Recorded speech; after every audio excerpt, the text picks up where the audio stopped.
in terms of policy and advocacy work in the worker co-op world across the country. And this is our time, which we have about once a quarter, to share what's going on, get updates. You all can get excited about this work, learn how you can get engaged with the work, and just connect with other people who are interested in policy and advocacy. So I am going to switch it right over to Tori Cooper, who's one of your board of directors, to share just a little bit and tee up the conversation. Hi, everyone. On behalf of the board of directors of the U.S. Federation of Worker Co-ops, I just am so grateful to be in community with you all this afternoon. My name is Tori Cooper. I represent a Federation member, Cooperation Buffalo, and also sit on your board of directors. And both myself and Maru Batista from the Center for Family Life are the board reps on the Policy and Advocacy Council.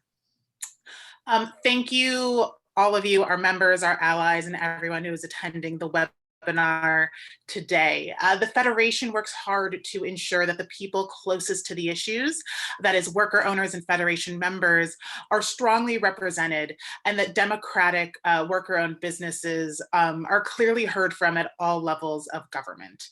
Whether we are working on a federal bill that will affect businesses across the country or a local initiative in your hometown, we know that's the grassroots work that you all are working on that drives the best ideas, innovations, and policy. As we continue to expand our policy and advocacy work, I encourage all of you to find ways and get involved in this important work. I personally give my attention to policy work because when I started a worker co-op with partners in 2014, there were so many barriers to our success that existed on the policy arena that had to be addressed, and we got in the ring to start addressing them and found that we were so much stronger together when we joined forces with other folks in the movement. And since then, worker ownership has gained traction as a real economic solution and has built more political will than ever before, and that is because of the work of everyone on this call today and everyone who has come before us. And right now we have unprecedented opportunity to remove obstacles that are facing worker co-ops, as well as accelerate support and development for worker ownership. And we also have the opportunity to build in alliance with other justice movements, sectors, and movements for building a democratic world and governed by democratic institutions. And we are so much more powerful together. So I thank you all for joining us today and encourage you all to keep doing the work, keep lifting up what is happening in your region, and continue getting involved and staying involved. Thank you so much. Thank you so much, Tori. Really appreciate you being here. You know, as a membership organization, it's really important that to us that you all know that, you know, you elected this board of directors, and the board of directors has a lot of input and connection to the work that to all the policy and advocacy work that we're doing. So so yeah, thank you for sharing a little bit, Tori, about your own perspective. I am going to share a link with everyone in the chat. So one of the things that we're going to be trying to do in this session and moving forward is we're trying to figure out how to make this advocacy work more accessible to different kinds of people, and to also learn what we don't know, right? It's the same as we know, we have, you know, our 465 verified worker co-ops across the country. We know that there are many more across the country, and we know that there's a lot more advocacy work that's happening that we might not yet be connected to, and we really want to be. So I would ask that if you can, to click on that link. You'll also get it in an email afterwards. But if you can click on that and then just fill it out, it should only take a couple minutes. I'll prompt it again later on in the session. But yeah, we hope to hear from you. So I'm going to get right into it. So we'll have some updates from me, and then we're actually going to get really into the juicy stuff with members from all across the country who are going to share updates about what's going on in their states and in their cities. So I encourage all of you to ask questions. I will be tracking questions, and we'll have time for 1 or 2 per speaker. So feel free to add questions in the chat. We'll track those, and then if we have time at the end, we might tackle a couple more. So Thanks all. And then, so we'll just dive in. So what's going on? The map that you're seeing here is pretty exciting. So this map represents all of the activity that's going on across the country. Pay no attention to where the stars land in terms of states, but we tagged all of the states in which there's something going on, right? So it might look like organizing that's beginning to happen to reach out to representatives at the local level. It might be statewide coalition work. It might be like in New York, where there is actual funds going towards worker cooperative development, which is really exciting. So the green is where there's kind of like more, there's funded work happening. The yellows where advocacy and organizing is starting to happen. And I thought this was a really powerful visual. As you can see, we have the coast pretty well covered. I was very excited to see a lot of the Eastern Seaboard represented. I saw there's someone in South Carolina, so I might reach out to you to see if we can keep filling out that Eastern Seaboard. So I just wanted to give you a quick snapshot of just the power that, you know, even with a relatively small but growing movement, there's a lot of work that's happening, so much that my inbox is always full, and I'm always really excited to hear from people that I might not have worked yet with, and might not be a part of our Policy and Advocacy Council. A couple of things I'll share about what we're doing as Federation staff and through the council is we're building this advocacy database. It's not quite ready to be up on the website yet, but if you're interested, you can email at policy@usworker.coop and we can share that. It's especially helpful for those of you who are trying to figure out, like, what should we be advocating for in our city, in our state. That database includes bills, it includes laws that already passed, initiatives that are going on, campaigns that are in the pipeline right now. So there's tons of information. We're working to make sure that it's always as up to date as it can be, so that we can learn from each other. And so if somebody's working on getting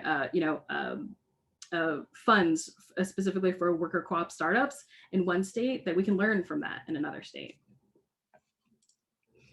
The Policy and Advocacy Council is this is the space where members can come, and for some of the meetings, really the general public can come just to learn about what's happening. So this is our quarterly space. We made it at a different time so that people might have a little bit more access to come. But our Policy and Advocacy Council right now meets twice a month. So on the first Thursday and on the third Thursday of every month at 1 p.m. Eastern. I won't go through all the time zones, but we meet twice a month, and sometimes more than that, just to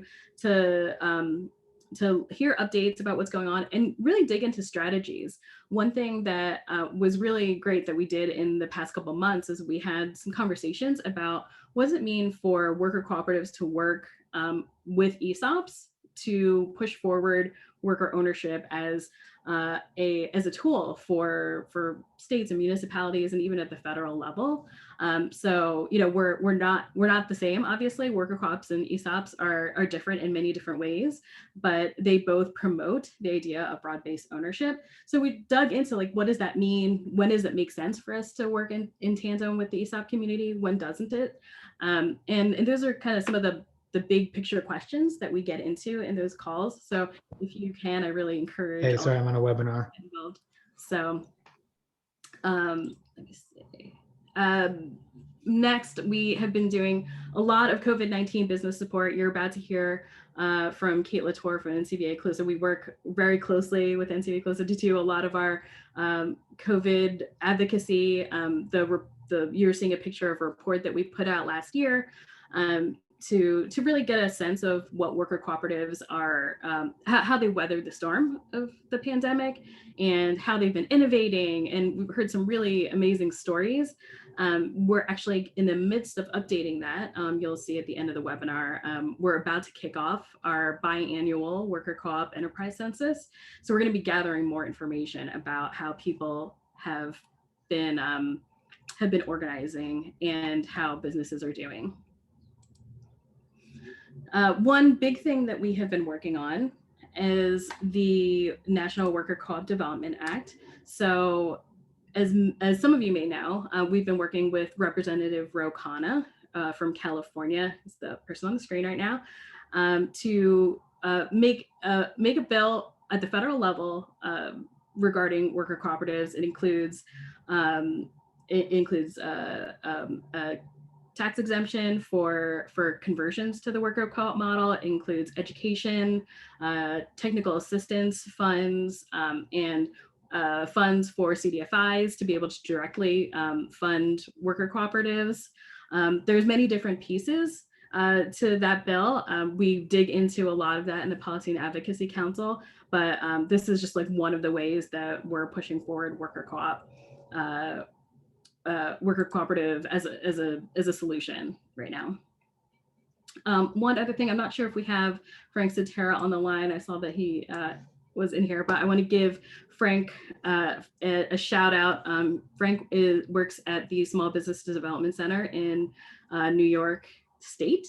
And Frank has been working on an employee ownership webinar series. So we've been working to help promote that. So if you don't know, a couple of years ago, we passed the Main Street Employee Ownership Act. And part of that bill was to make sure that small business development centers, which help businesses just like yours, that they should be promoting worker ownership through their free services to businesses. So Frank's been doing some really heroic work to educate other SBDCs about employee ownership and to help them understand the ecosystems and connect with our regional partners and with the Federation. So we've been doing a little bit of outreach to get more SBDCs involved so that they can continue to do some of the work of spreading worker ownership even outside our bounds. A new really exciting piece of what we're doing is endorsements. So you may have seen through our social media, we have been doing some support for specific campaigns. We published a statement of support for the Amazon workers that we're organizing in Bessemer, Alabama. We supported the effort in Crenshaw, a neighborhood within LA, to take over downtown Crenshaw, which was a mall that the community wants to take over as a community space owned and run by the community. We also supported the Water Act, which would provide federal support for like water infrastructure.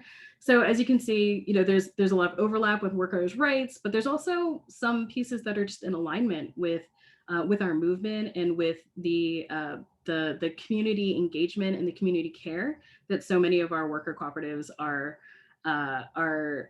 really really excited about and are really important to not just us as business owners, but us as people that are involved in the community. So one thing that I want to make sure that everybody knows is that as members of the Federation, you can always bring ideas for things to endorse to us. So this graphic just shows the different ways that we take endorsements. So it's from our members, from our councils, peer networks, staff, and the board can all submit recommendations. And then we take a look at it. We create like as you saw in the last slide, it's like a little overview of what the issue is and why we would support it, why it's in line with what we do. Right now, we kind of have a process of working directly with the board to figure out like, is this the right kind of thing to support? So to make sure that we have member representation, to understand like, is this really something that we as a membership organization want to get behind? We also consult with our councils, as we did with the support for the Amazon workers in Bessemer, Alabama. One thing that we are working on is a position paper to help document like what are our stances for things that are outside the worker co-op movement and even inside of it. And we're also working on a C4, which is it's at some early stages of strategic development to really understand like how we can use a C4 form to push forward worker ownership. So if you have any questions about that, you can email at policy@usworker.coop. I promise I'm going to stop talking in just a few moments.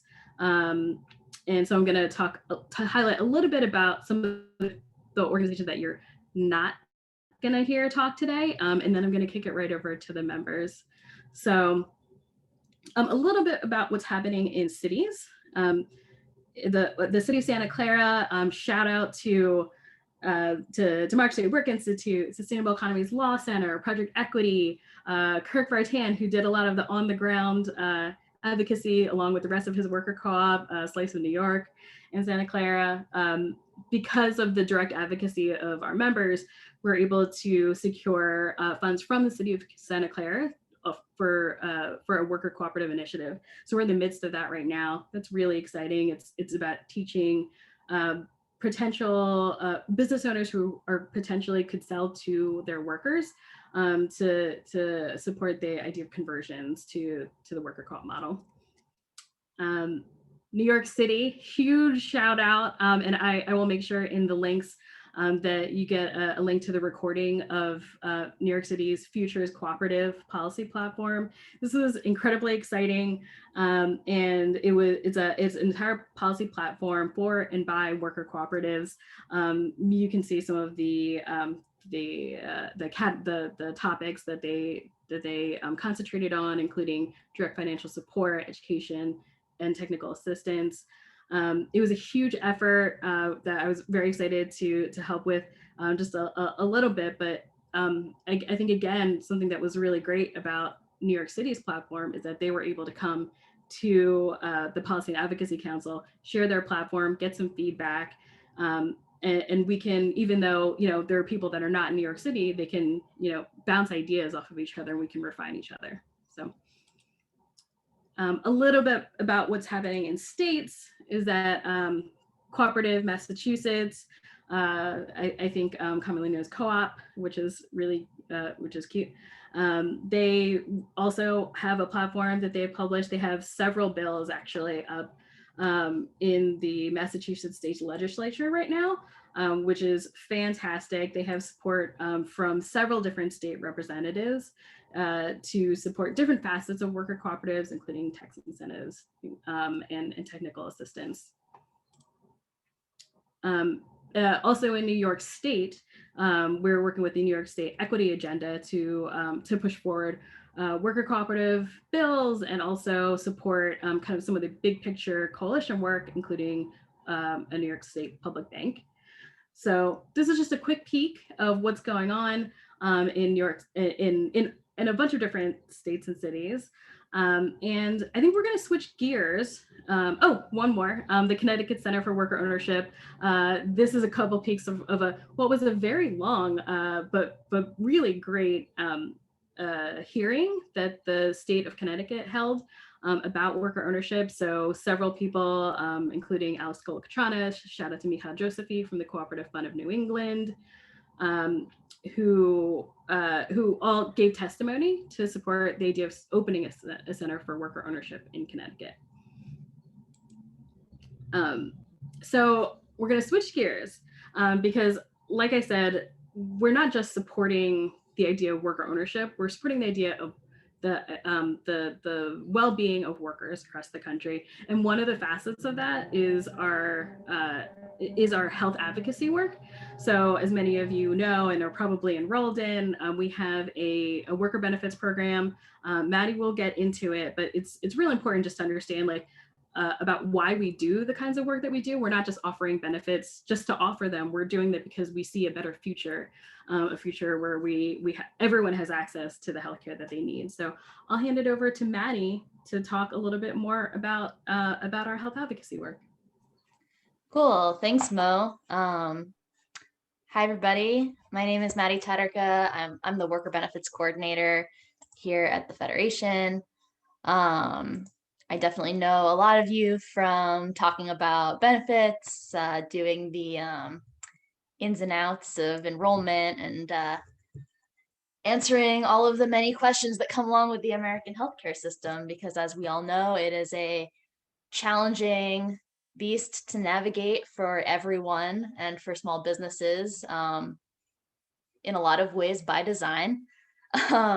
So when I'm not doing the great work of talking with you all and helping our members sign up for our various worker benefits programs, I'm doing a lot of research on just health insurance in general, because that's such, I mean, we offer dental and vision insurance and accident and disability insurance, but what we're able to help our members access in terms of health insurance is really quite limited because of state and federal regulations.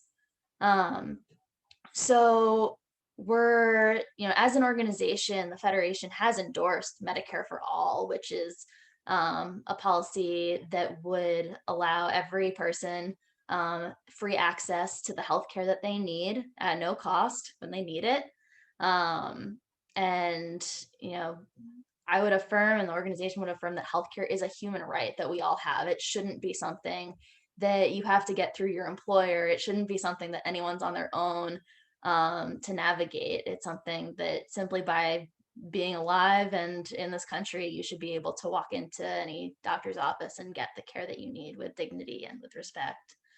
So while we're on our way to that, I'm just sort of keeping my finger on the pulse of what's happening with the health insurance landscape in the United States. And something really big that just happened actually with the most recent COVID stimulus package, the American Recovery Plan, is the biggest expansion of the Affordable Care Act, or Obamacare, since it was passed. A lot of our members, and also probably a lot of our friends and family members and each other here on this call, probably get their health insurance through a state or federal exchange that was created by the Affordable Care Act. And so as of April 1st, but retroactive to January 1st, the Affordable Care Act subsidies have increased across the board. And people who were previously ineligible for them are now eligible for some type of benefit. Additionally, there has been expansion of, there's been the introduction of tax credits for COBRA for people who lose their jobs due to being laid off or being fired, meaning that people can continue their workplace coverage at no cost through a tax credit to the employer. And also, very importantly, there's currently a special enrollment period for the Affordable Care Act. Usually you can only enroll in one of those plans at the end of the year, or if you lose your coverage for some qualifying reason. But right now, because of COVID and in conjunction with the American Recovery Plan, there is the opportunity to enroll now or change your coverage. And if you had coverage through the Affordable Care Act, I'd advise you to go and reapply so that the new subsidy is applied. If you don't do that now, it'll just get worked out in your tax return next year. So those are the big updates. We're really excited for this, and yeah, you can check out more details on this there. And I wanna now leave it for other folks to give their important updates. Maddie, we have one question that I know you have the answer to. So, and this is probably also a good opportunity to talk a little bit about the direct healthcare that we do offer. Yeah. The question is, could the USFWC pilot healthcare coverage in a couple of states that have the largest population of co-ops or members to help us get healthcare? It, of course, is something that members have asked for. And I know Maddie answers this question a lot. So. Yeah, so it's something that we've been able to do in very sort of small, very specific places. We've got some of our members in North Carolina, in Pennsylvania, and in Washington State have been able to get insurance at somewhat reduced rates through our broker that we work with at Diversified Human Solutions. We are able to help people get quotes through that broker. But I would say that the idea of pooling co-ops together in our more densely in the more dense concentration states is something that is both like, it's a sort of ongoing topic of research to figure out how we can do that both from a logistical, financial, and regulatory perspective. So hear you on that being a big need, and it's something we're definitely working on and thinking about a lot. Thank you so much, Maddie. I really want to give Maddie a shout out because she's been with us since the beginning of 2020. Yeah, and it's what a year to start a job, and particularly one oriented around healthcare. And Maddie has done a really valiant job helping us to not just facilitate the worker benefits program, but also to make sure that we're up to date in terms of resources that are available to small businesses and particularly worker co-ops. Maddie's been an amazing partner over the last year in gathering all the information that you've seen the Federation put out. Maddie's hands have been all over that. So huge shout out to Maddie. And now I'm gonna switch over to a national perspective. So we're gonna hear from Kate Latour, who is the Government Relations Director at NCBA CLUSA.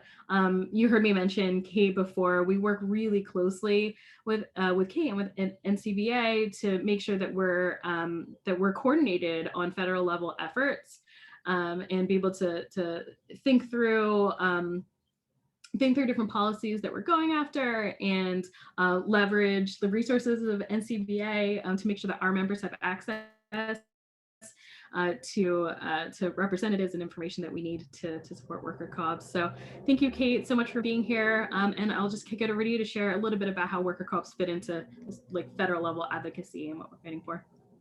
Sure. Thank you so much for having me. And just for those who I might not know yet, the National Cooperative Business Association is the apex trade association for all types of co-ops. So everything from worker to housing to electric and credit union and everything in between. So it's a really exciting time. We are seeing kind of this growing interest across all sectors around not just being inclusive of cooperatives, but really centering co-ops as a strategy for community and economic development. There's a couple things I want to highlight. I know Maddie mentioned the American Rescue Plan. It really was historic legislation for a number of reasons. Among other things, it included $1 billion with a B for a host of activities, including co-op development, primarily among socially disadvantaged farmers and ranchers. But there is a lot of flexibility that we are working with the Department of Agriculture on ensuring that those funds can be used towards kind of comprehensive co-op development in all its forms. I also, while I'm talking about this legislation, do just want to highlight, again, I'm just so overwhelmed by the kind of historic nature of the bill that it made major investments as well in resolving heiress property issues and Black land loss, as well as investing in business development among Black farmers and ranchers. It also makes significant investments to forgive debt of Black farmers and ranchers, including at cooperatives. And I know it's a little bit outside of the scope, but it's just so important, I think, towards kind of the mission that we're all fighting for, that I wanted to make that note. Also in this legislation, there was a lot of funding around resilient food systems. There's currently an open notice for comments from the US Department of Agriculture on what makes a resilient food system. I think there's certainly a role for worker co-ops there. Again, and from the National Cooperative Business Association's perspective, an opportunity to live out our 6th principle in cooperation among cooperatives and supporting our producers, our food co-ops, and really taking that holistic approach. Looking a little bit ahead, Congress is considering the American Jobs Plan. There's opportunities for co-ops everywhere in that bill, or in that proposal, I should say. I think the ones I'll highlight are around caregiving, both on the child care and home care side. And then really there's kind of these general principles outlined that focus on workforce development, Main Street revitalization, supply chain resilience, and manufacturing, all of which I think there's a natural fit for co-ops of all stripes within that conversation. So that right now is in more of an ideas phase than legislative text, but we're really excited by kind of the conversations that are happening. And again, the interest that we're receiving from members of Congress and their staff on how they can include co-ops in those proposals. And then the last item I'll mention is kind of the perennial issues around the budgets and appropriations. In particular, the fiscal year 2022 appropriations process is kind of underway. And for the first time, there was a Dear Colleague, which is a letter led by members of Congress to committees expressing their support for programs. There was a letter for the first time in the House of Representatives matching our request for $15 million for the Rural Co-op Development Grant Program. And then in the Senate side, although we've had letters before, this is the first year that the letter was bipartisan. So these kind of incremental strides are really important, and it's a testament to all of the outreach that's happening from the co-op development centers, which I see a few folks on the call, so thank you for your outreach, but really just across all sectors, familiarizing staff and members of Congress on co-ops and the many ways that they serve their communities. So I'm really excited about that progress, and maybe I'll stop there since I suspect I'm over time. You're doing great on time, Kate. And actually, you ended on a note that I do really want to lift up. It is really important for us to be reaching out to our representatives and growing support for worker cooperatives.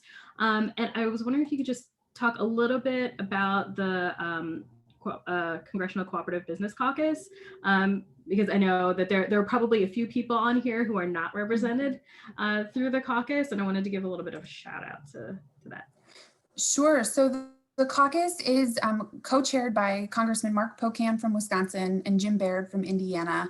The intention is really just to put members of Congress on the record supporting cooperative businesses. It is comprehensive across all sectors, and we really use the platform as an avenue to speak directly to those staff and again, kind of continue that engagement. I think there is a desire maybe to just make your request of your member and then be done. And that's kind of it. But I think it really lends itself to the idea that to have this long-term initiatives, we need to have sustained relationships with our members of Congress.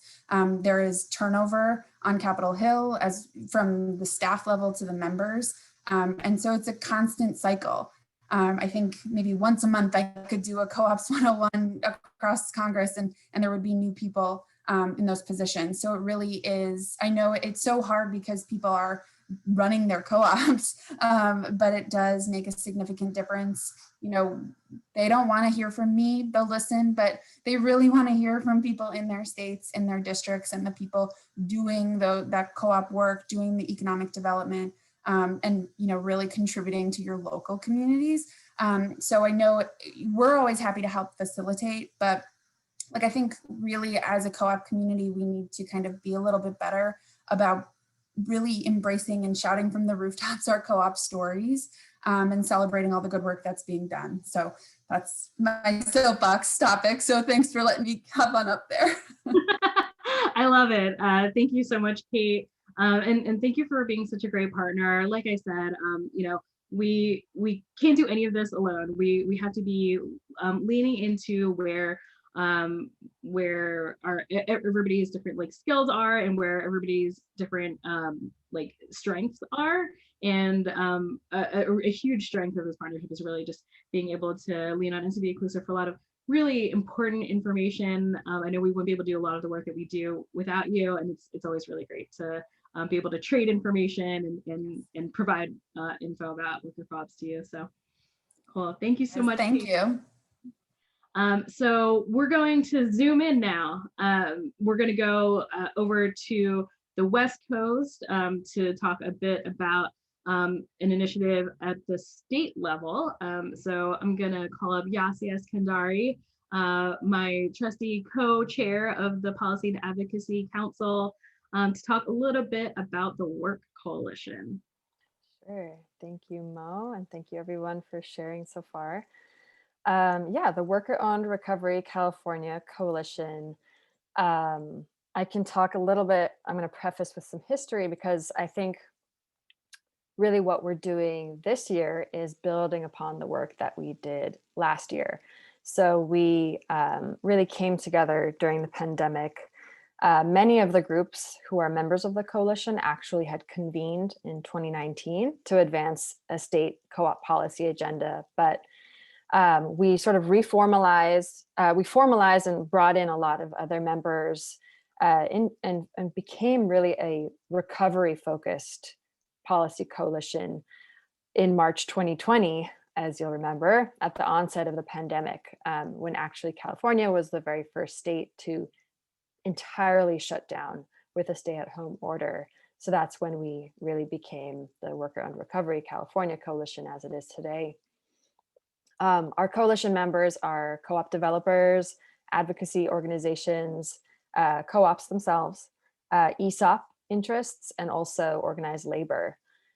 So it's really a worker ownership, more broadly focused coalition, though of course democratically owned and managed organizations are very important to us, and as is actual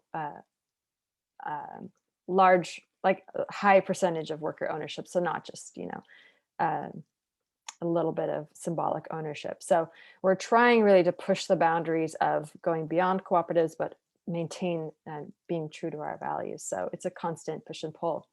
So in 2020, we requested a budget request to support worker ownership transitions as a strategy, again, during the pandemic to save small businesses because they were closing because of the pandemic. Also before that, they had pressures from the silver tsunami, and we wanted them to sell to their workers. So really the focus of our 2020 push was education, technical assistance, forgivable loans, and to do that through a $10 million budget request. Ultimately, due to 2020's incredibly impacted and very crisis-focused state budget, and also is a procedurally super bizarre and unconventional year and difficult to navigate, we didn't receive the funds. But I do want to share, because a lot of failure is part of policy, not to be discouraged by that, and really look at the benefits that come from your efforts. So I would say for us, we had succeeded at setting the stage for our 2021 budget play, which we're currently in the midst of. We had educated legislative offices and committees. We had established ourselves as a legitimate state player, and we'd also forged some really strong partnerships with allied groups. So that set us up really well for this year. It was also a really major growth point for us as a coalition, and I want to make a plug here as well for my peers on the call who are trying to do similar things. After I had led the budget campaign, of course, with the support and participation of all of the coalition members, I knew personally that I wasn't able to do that level of work again the following year in 2020. So, and we had proven that there's really a there, and the coalition members were really ready to invest in the coalition and to scale our work. So the coalition approved my proposal to hire a lobbyist, and we all pooled our funds together and hired a lobbyist late last summer, which set us up to gear us up for 2022 or for 2021. So I'll say that thanks to Works lobbyist, as well as support from SELC's lobbyist, Sustainable Economies Law Center, we have propelled the coalition even further than we were able to do simply on our own. And so I just want to really make a plug for this and emphasize that if it is a possibility to pool funds to get a professional lobbyist to help you, they can help you make the right connections. They can add reputability that we, otherwise wouldn't necessarily have as a nascent group that's operating at the state level. So what are we doing in 2021? We have another budget request in, same purpose as 2020, which is worker ownership of small businesses through transitions. But more specifically, it's focused on outreach and awareness, providing loan guarantees for business transitions, partial loan forgiveness really as an incentive for worker ownership transitions, and also subsidizing feasibility studies. So right now, like literally today, we are crafting the detailed language that we need to describe how we're going to use these funds. And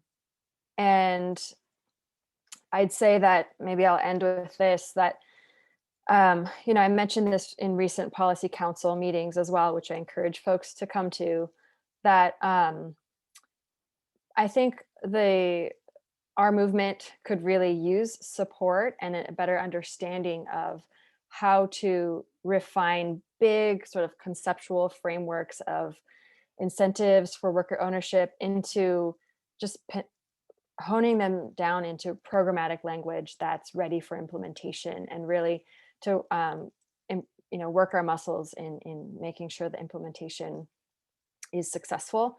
So we're in our sprint mode because in California, the budget process wraps on June 15th. And it's just been a really steep learning curve for us to figure out how to turn our desires into really nuts and bolts language. But we're learning a lot. So hopefully in a couple months, we'll be able to actually share back the lessons that we learned with the rest of the Federation members to see how you all can learn from what we're learning. Well, thank you so much, Yasi. I've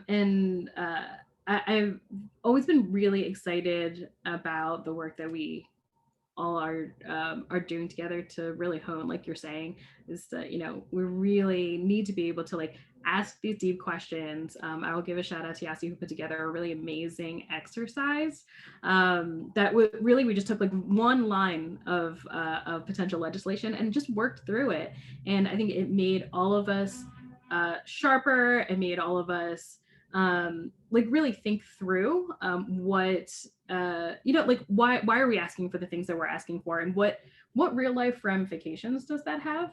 Because it can, I think sometimes we have good ideas, but then we, as I know many people have seen, we pass a law and then all of a sudden it doesn't quite work the way that we thought that it was going to work. So I just want to give a shout out to Yasi for really enabling that work to happen, and being such a supporter of the growth of, not just like the worker co-op movement as a whole, but like individual worker owners to be able to sharpen those skills. So thank you so much, Yasi. We're gonna actually move on to another statewide success. So we're gonna hear from Jason Weiner. Jason has been a great pal for many, many years in many different capacities. And Jason's going to talk a little bit about a recent success that's happened at the state level in Colorado. So Jason, I'll kick it over to you. Thanks, Mo. Can you confirm the sound is okay? Yes, you sound great. Excellent. Jason Weiner, he, him pronouns. I'm in Colorado on Arapaho territory, unceded, now Boulder. Nice to be with you all. I have been a cooperative attorney and run a boutique law firm here, working with cooperatives all across the country. And I'm here today to speak about some of the policy efforts that have kind of worked their way through the Colorado Employee Ownership Commission. So in 2016, then U.S. Representative Jared Polis made a run for governor, and among his top 3 economic agenda items was employee ownership. He has run several successful companies and exited successfully, and he likes to talk about how they included some form of employee ownership, albeit limited to stock options and more traditional venture style employee ownership, but nevertheless, he saw the real value in aligning incentives. So he made good on the promise when he was elected to office, and within his first 100 days, he signed an executive order creating a statewide commission. To our knowledge, it's the first statewide gubernatorial commission created by executive order of its kind. Colorado is a little bit unique in that not only does the Office of Economic Development and International Trade serve as a cabinet position, but all of the districts, our SBDC districts, report to the governor. So the governor has more or less fiat power over the SBDC network, which, as you all know, is now charged with carrying out the Main Street Employee Ownership Act. And so for us to reach ground with employee ownership messaging, cooperative, technical assistance, policy development, it's very easy to do. And what Colorado, I think, has showcased is for the country is that we can go so far, so fast through executive action and agency action, maybe as a complement to legislative efforts. Thank you. I've been asked to speak more slowly. I will do my best. My New York is showing. We've done a tremendous amount through executive action, and the Office of Economic Development and International Trade has served as the staff to the commission's work. So the commission is made up of individuals throughout the employee ownership sector, representing ESOP executives, worker cooperative advocates, and technical assistance providers, legislators, and finance folks. We have a lot of impact finance resources on the commission.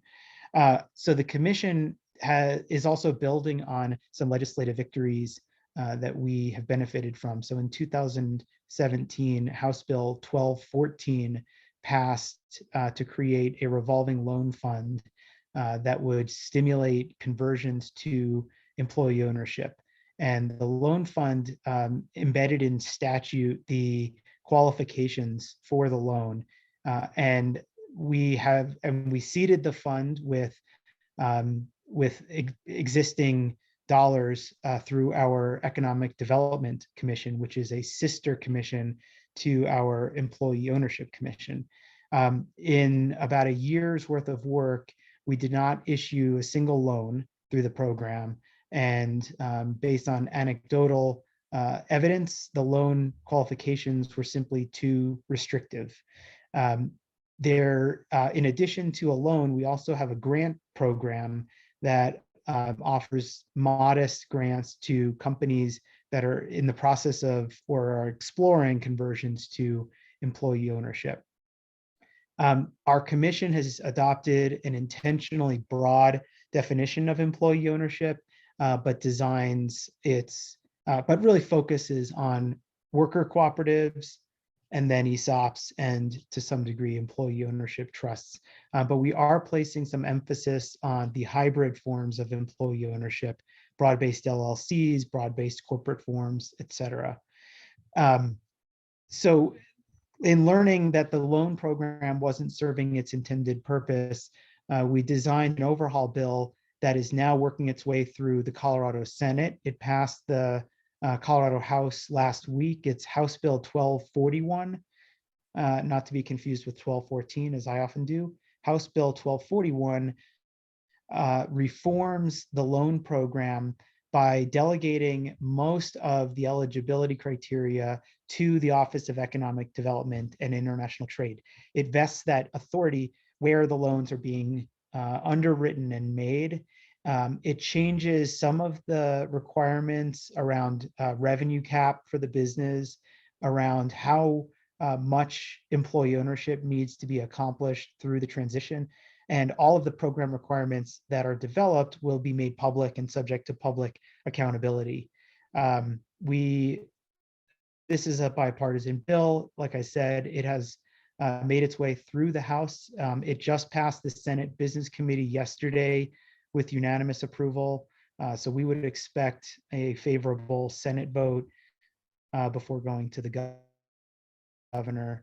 I also know that we are working on, as part of the governor's kind of economic relief package, we're working on a series of tax measures that are still in draft form, so I can't speak too specifically about them, but they, if adopted as is, would be, I think, one of the leading kind of tax incentive measures around the country to stimulate conversions.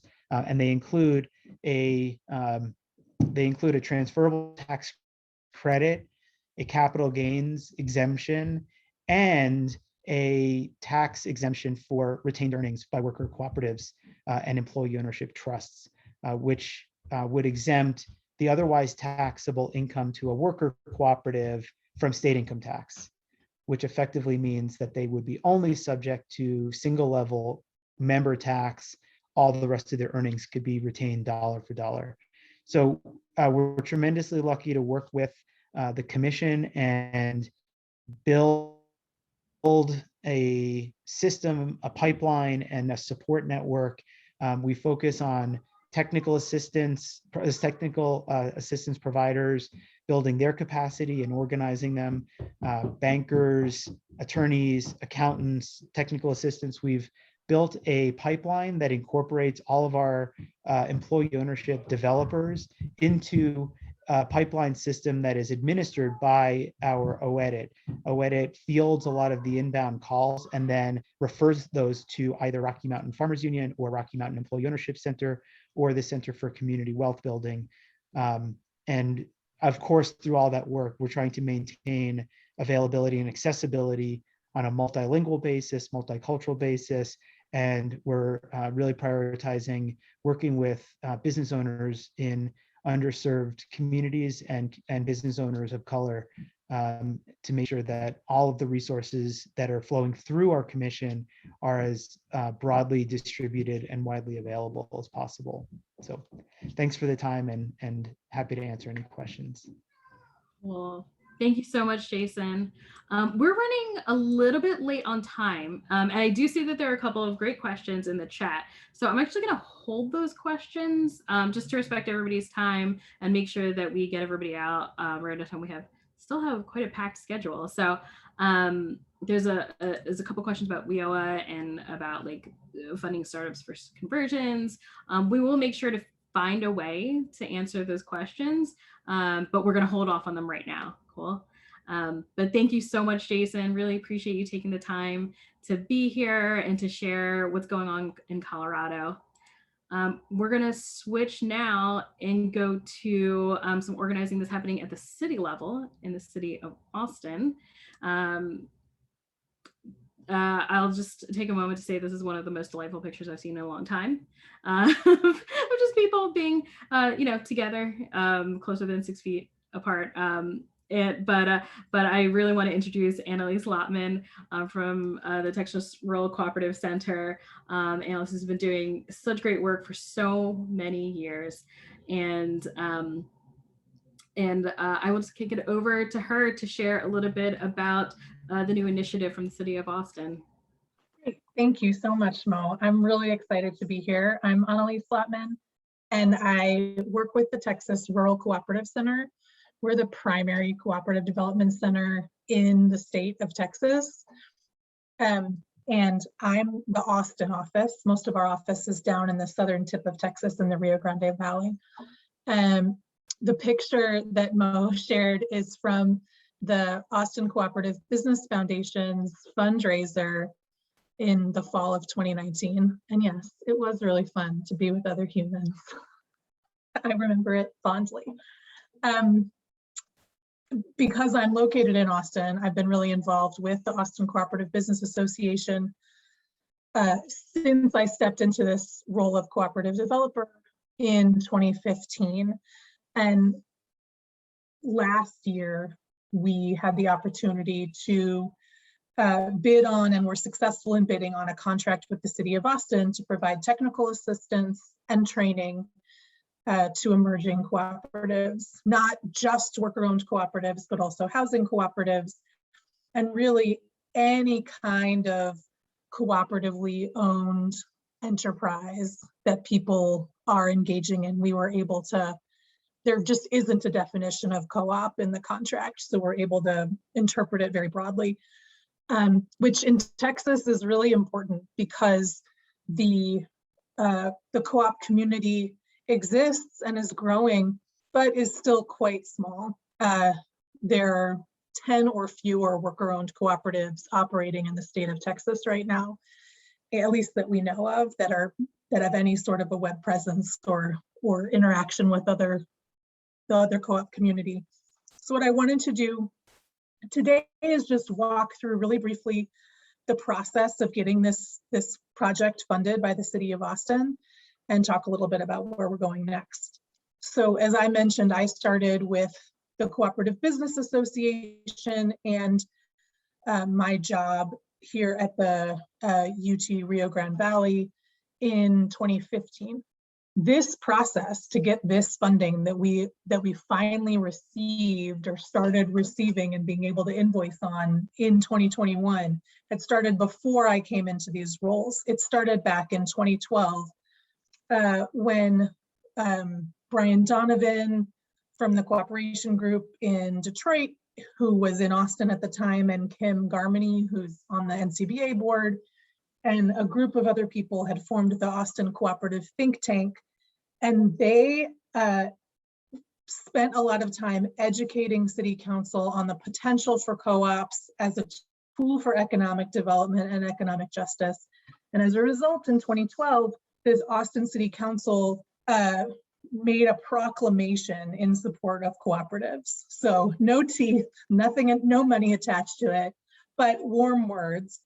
And through continued low level, because nobody was paid to do this work and everybody was just kind of, you know, the way we all do, trying to fit it in amongst their other jobs, low level advocacy continued for the next couple of years. And the outcome of that was that in 2014, the City Council commissioned a study about how the city could support worker co-op development. So they put $60,000 toward that study. And Austin Cooperative Business Association and Cooperation Texas, were very optimistic that they would be able to access that funding and do that study. That's about the time that I came on into these roles. And right as that proposal was being written, and they didn't get the proposal. Another group, a professional research group in Austin, received the funding to do that study on co-ops. And so the co-op community was waiting for the funding to come our way. The study was released. There were a lot of good concrete recommendations. And in 2016 and 2017, the City Council directed the Economic Development Department, that's the city staff, to create clear recommendations to explain, okay, how do we enact these recommendations? How much will it cost us? Give us a program. So the Economic Development Department did that in 2018. They recommended that the City of Austin spend $75,000 on technical assistance, training, and outreach. And then it sat there. The recommendation was accepted with smiles and it didn't move forward. Someone from the city staff called up a member of the Austin Cooperative Business Association and just said, like, this can't move unless you guys have meetings with City Council and do a little bit of advocacy for it. And so we pulled together a committee in the summer of 2019 and really without much advocacy experience. This is not our strong suit as an organization. And so we just started calling up City Council members, and it really was all they needed. They just needed somebody to call them and tell them that it was important to their constituents to make this happen. And then in 2019, it ended up on the budget and was passed fairly easily. And so now we're working on that contract. The contract goes through this year, and we're doing 6 classes that each repeat one time. So a total of 12 public presentations and a lot of hours of coaching, just direct technical assistance services to anybody that can find us to ask for help with their co-op project. What we're hoping is that in the next year, we'll be able to leverage some of the economic recovery funds that are coming towards the city to say, we've made a great start with the funding that you provided. Now what we need is funding to continue to fund development and training, but also to provide forgivable loans, grants, and other sorts of funds directly to the groups that are starting cooperatives, because that's of course the greatest need that we see among people that want to start or convert to co-op, is they need those funds. That's where we are, and we're excited to have met this milestone and gotten here. It feels really great. Thank you so much, Annalise.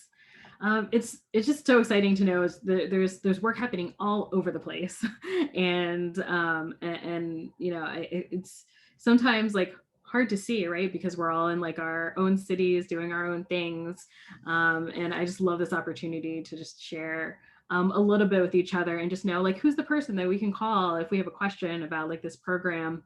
I also look forward to having you or someone else from the Austin group come back to talk a little bit about like the follow-up from the program, like how did it go, and like what can we learn as we're trying to create these programs all over the place. So thank you so much. Really appreciate you taking the time to be here. I'm gonna zoom us over to Philadelphia, which is where I am, to Brad Forbes, who's on the board of directors of the Philadelphia Area Cooperative Alliance. What you're seeing right now is another lovely day in the sun with a huge group of cooperators in Philly, and you know. I do a lot of work with PACA myself, and I've worked with Brad for several years. Brad's going to share a little bit about the work that PACA is doing to build coalition with other movements, right? Even in this photo, you're seeing a lot of people who are not necessarily like a worker owner at a co-op, but also are people that have the same values, right? And what can we do to help spread worker co-ops as a tool for economic justice, to build wealth, particularly in Black and Brown communities. So I'm going to kick it over to Brad to share a little bit about the co-governance work that PACA is doing to create a more equitable situation with Philadelphia City Council, where the people have more of a say in the legislation and what's going on at the city level. Thanks, Mo. So PACA is in a variety of spaces. We, you know, as an organization, we kind of have two sides. We gave ourselves a lot on our plate when we decided, you know, it's kind of, we want to create a better cooperative economy and create better circumstances in the cooperative economy. And so we have a multiple prong approach to that. You know, we're doing direct technical assistance. That's a heavy load that we lift, and we don't really have, we need more capacity to do it the way we want to do it. Another part of this idea of creating, you know, being a force in Philadelphia that advocates and that does what needs to be done in whatever dimension to ameliorate and to make better just the general environment for co-ops to operate, is this policy and advocacy sort of section. So we have a policy and advocacy committee of our own that comprises of, it's an open committee. So it's sort of open to our stakeholders and members, et cetera, folks who are interested in doing this policy oriented work.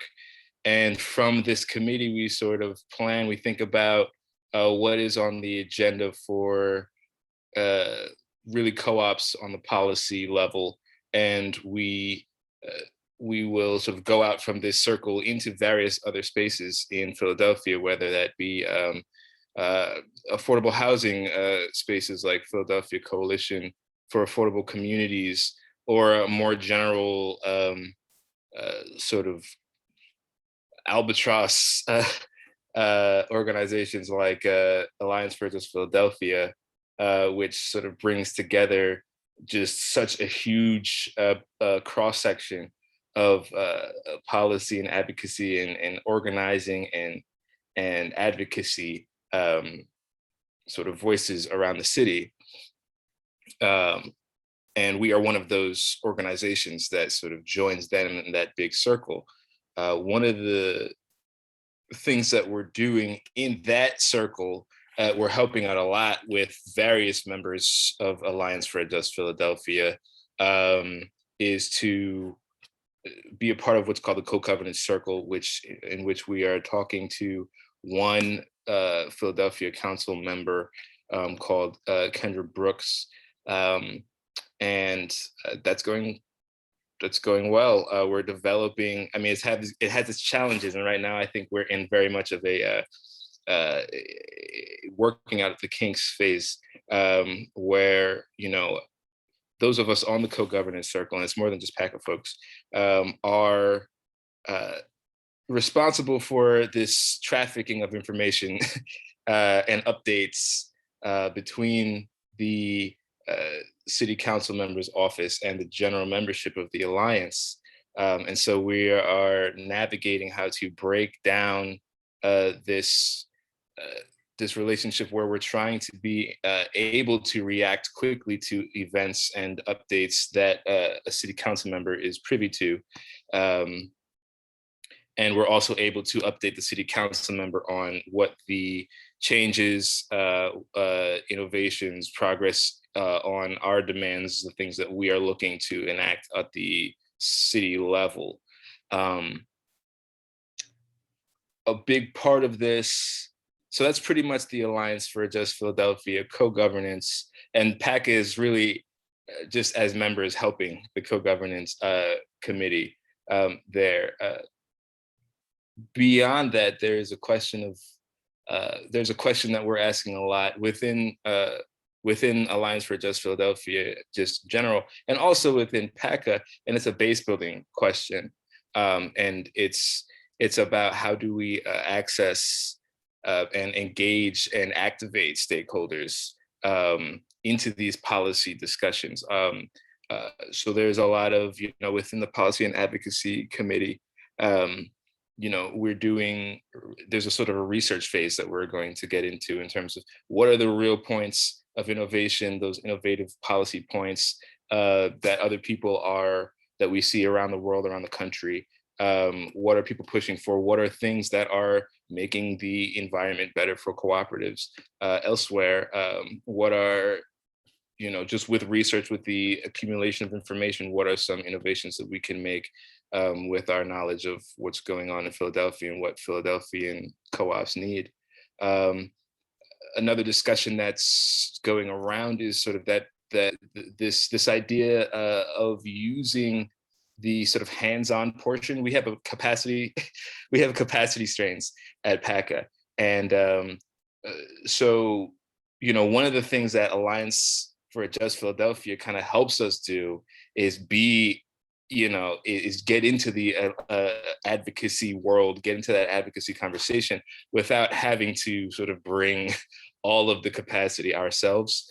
And at the same time, we're going to need to figure out good ways to adapt what we are putting our efforts into and what our staff and board and volunteers are sort of putting most of their time into now, that sort of hands-on, that building, that direct that direct experience of the member, and sort of thinking about how we can, first of all, engage our members better,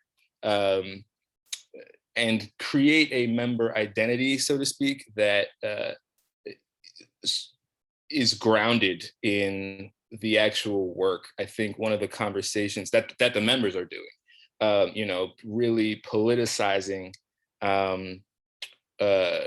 or bringing a political consciousness to the idea of the work that someone does every day, and sort of tapping into that as part of the base building process, really evolving out of us being in that space as a business developer, and sort of taking off from that position and that role as folks who are coming in and helping folks build their businesses on a very personal, this is my little business level, and then being able to extrapolate that and bring them into a base from that common experience and build a base out of these experiences, which are really revolutionary, just personal experiences of taking control, building agency. And I think that's what building base is about, is, you know, bringing people into a realization of the tools that they have. You know, it's not just about, hey, we're building the base and we're going to go to City Hall. You know, we're also building a base and we're going to go,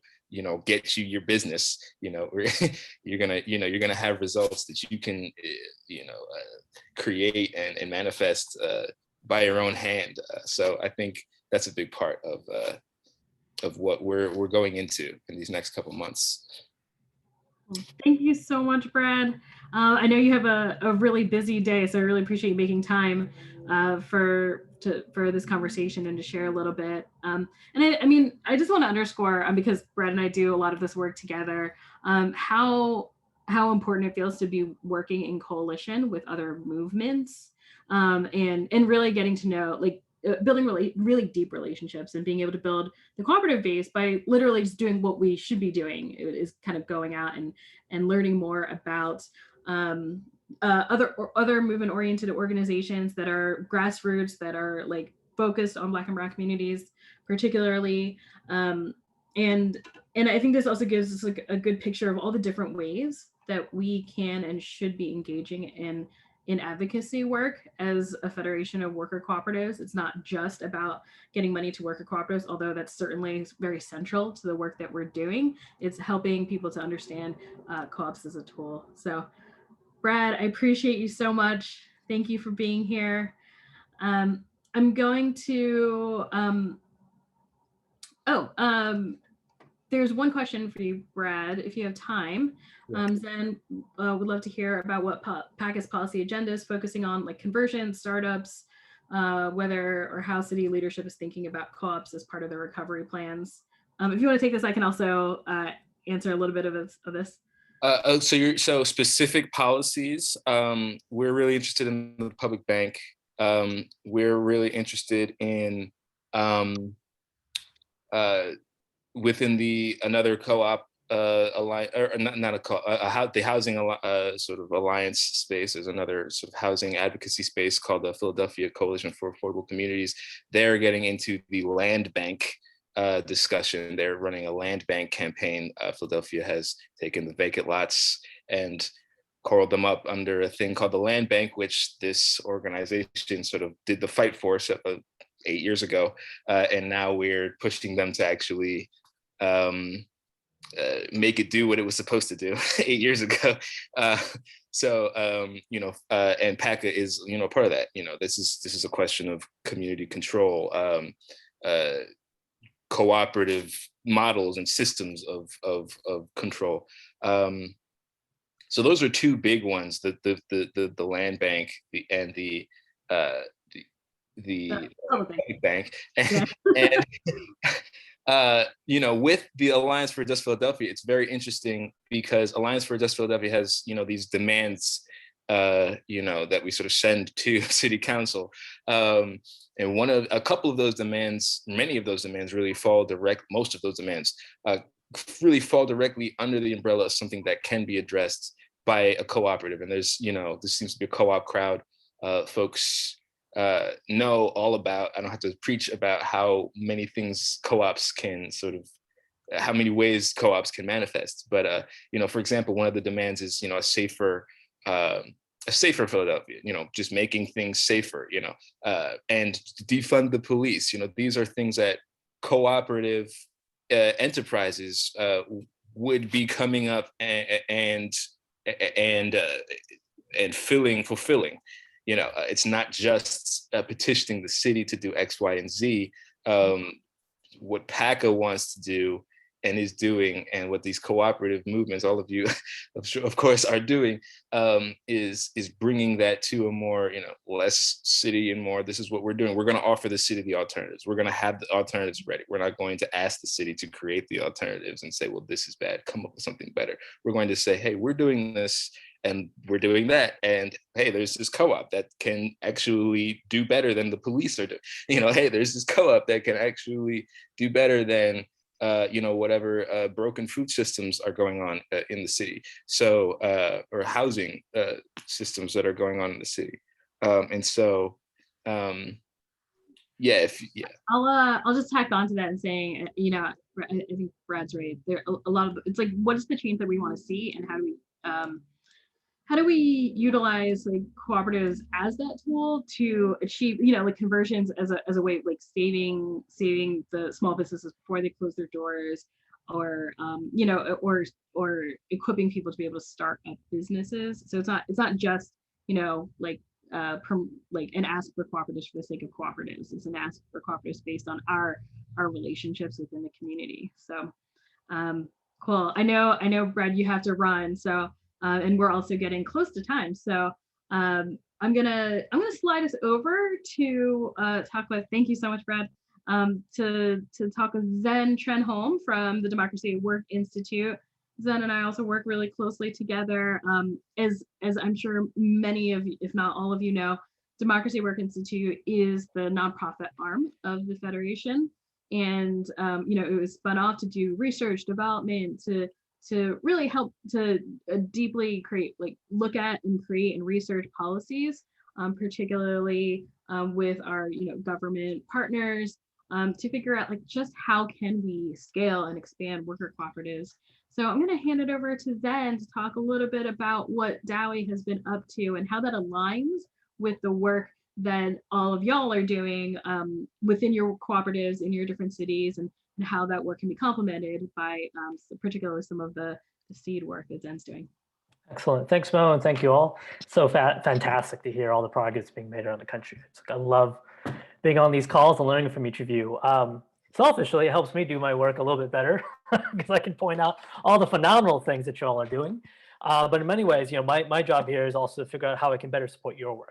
And so in many ways, I do this by wearing a couple hats. So I do policy work, as Mo mentioned, mostly reactive stuff at the federal and state level, helping shape what we think could be really useful to support the expansion of worker ownership around the country. But at the local level is where I spend most of my time. So for the last 3 years now, I've been managing the Shared Equity and Economic Development Fellowship, or SEED program for short. It's a partnership with the National League of Cities. It's the membership association for city governments. And the whole purpose of the program was on how do we normalize worker ownership in city economic development toolkits? Is that possible? What does it take? How do we build on existing ecosystems that are strong, but are figuring out what that next evolution is in our ecosystem? Or how do we work in a place where that ecosystem doesn't really exist, but there's an opportunity because there's values alignment, there's a focus on equity, there's a curiosity about learning new tools. How do we introduce worker ownership into that framework and figure out how it can take root? So it really builds on the work all of you are doing around the country and learning from those best practices to basically shape our recommendations to cities. So we worked with 8 cities so far in our program, 4 each year, mostly places that did not have employee ownership ecosystems, a few places like Philadelphia and San Francisco and Washington, D.C. that did. Majority of the cities focused on conversions as a strategy to retain their long-standing minority-owned small businesses. And a couple places were more focused on startups. All in all, every city was able to kind of build some of the basic building blocks for a much stronger ecosystem, and really showed us that there actually is strong appetite for worker ownership strategies as it fits into broader approaches to addressing equity in our communities and our economy. And that the strongest case for worker ownership wasn't worker ownership for worker ownership's sake, but was a means to get us towards business retention, high quality jobs, livability in our communities. And so for all those, so we've done all that work. COVID really shook things up in our program. We weren't able to do a 3rd cohort. So what we did was, what we're planning to do now is transitioning our very intentional, deep, 12 months focused programmatic relationship with cities, and actually building out kind of like what we're calling an employee ownership cities network. Think of it as like a climate change cities network. The idea that cities around the country make a commitment to employee ownership as an equitable economic development approach, that mayors celebrate employee ownership, what it means for their communities, and commit to doing something to making employee ownership a reality and a possibility for their residents. So we're really actually inviting all the cities that have already kind of made that commitment, maybe not in so many words, but have done so through their very actions, either in putting funding to the work, doing studying on this, integrating it into the existing programs, and saying, let's come together and let's continue to build a much larger and more coordinated community of practice, so that cities can learn from other cities, so we can accelerate the cross-pollination that has been growing in this country. So that a good idea in Miami becomes a good idea in Denver, that becomes a good idea in Juneau, and that we can actually, as cities, be able to say, here's what our needs are, and this is what we need at the federal level, so that cities have the right resources and AKA the right funding to be able to put towards worker ownership. So a little bit about growing community practice and about technical assistance and how that gets shared. What that means for you is that I might be reaching out to some of your cities as we kind of build this network. Our goal is to invite 10 cities this year to join the network. That's usually, again, our friends right now, the cities we've been working with closest, but that will grow next year, the year after that. So we want to be in close coordination. We want this network to be a way that helps you and accomplish your work with your cities by, again, introducing cities to their peers. Secondly, and I know we're running out of time, so maybe I'll just end with this.